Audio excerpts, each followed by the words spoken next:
पौराणिक कथाओं में महाभारत ग्रंथ विशेष महत्व रखता है। द्वापार युग में रचे गए महाभारत ग्रंथ में महासंग्राम हुआ था, जिसमें कई योद्धाओं और शूर वीरों ने हिस्सा लिया था। आज तक आपने महाभारत काल से जुड़ी कई कथाओं और किंवदंतियों के बारे में सुना होगा, लेकिन इस महाग्रंथ से जुड़े कुछ ऐसे भी तथ्य हैं जिनसे आप अब तक अनजान हैं।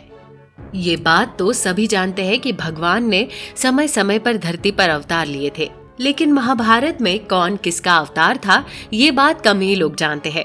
मान्यता है कि महाभारत कथा में सभी देवता, गंधर्व, यक्ष, रुद्र, वसु, अप्सरा और ऋषियों के अंश अवतार थे।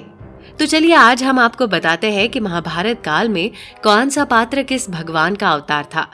लेकिन आगे बढ़ने से पहले यदि अभी तक आपने हमारे चैनल को सब्सक्राइब नहीं किया है तो जल्दी कर दे और नीचे दिए गए बेल आइकन को दबाना न भूले, ताकि हमारे नए अपडेट्स आपको मिलते रहे। महाभारत का सबसे महत्वपूर्ण पात्र था भगवान कृष्ण का।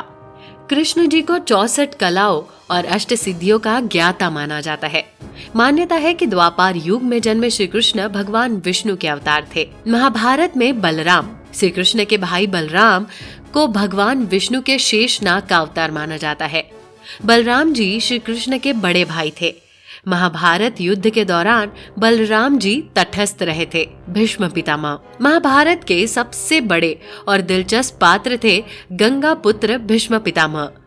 कहा जाता है कि 5 वसुओं में एक द्यू नामक वसु ने महाभारत काल के दौरान भीष्म के रूप में जन्म लिया था। महाभारत में गुरु द्रोण। महाभारत में कौरव और पांडवों दोनों को ही शस्त्र शिक्षा गुरु द्रोणाचार्य ने दी थी।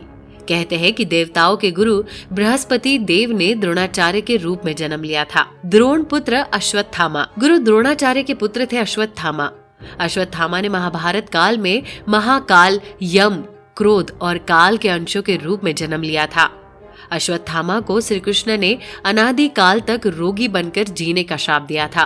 कहा जाता है कि आज भी अश्वत्थामा जीवित है और दर दर भटक रहा है। सुत पुत्र कर्ण। कुंती पुत्र कर्ण ने अपने पूरे जीवन में सिर्फ कष्ट ही सहे थे। कहा जाता है कि अपने पूर्व जन्म में कर्ण एक असुर थे।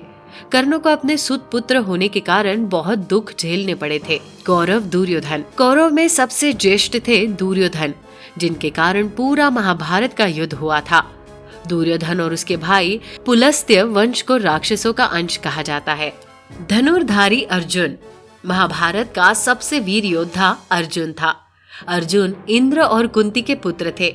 इस प्रकार अर्जुन को इंद्रदेव का ही अंश माना जाता है। पांचाली द्रौपदी। पूरी महाभारत युद्ध की रचना और इसका कारण कोई और नहीं बल्कि पांडवों की पत्नी पांचाली थी। द्रौपदी को आज भी सबसे शक्तिशाली स्त्री के रूप में याद किया जाता है। कहते हैं कि द्रौपदी इंद्राणी का अवतार थी। भगवान कृष्ण की पत्नी रुक्मिणी। भगवान कृष्ण की प्रिय पत्नी रुक्मिणी माता लक्ष्मी का अवतार मानी जाती है। मनुष्य रूप में भगवान विष्णु स्वरूप श्री कृष्ण का साथ पाने के लिए रुक्मिणी का अवतार लिया था उन्होंने। महाभारत काल में कई योद्धाओं और वीरों ने जन्म लिया था। ये वीर योद्धा किसी न किसी देवता या असुर के अंश ही थे। तो दर्शकों, कैसी लगी आपको ये पूरी कथा?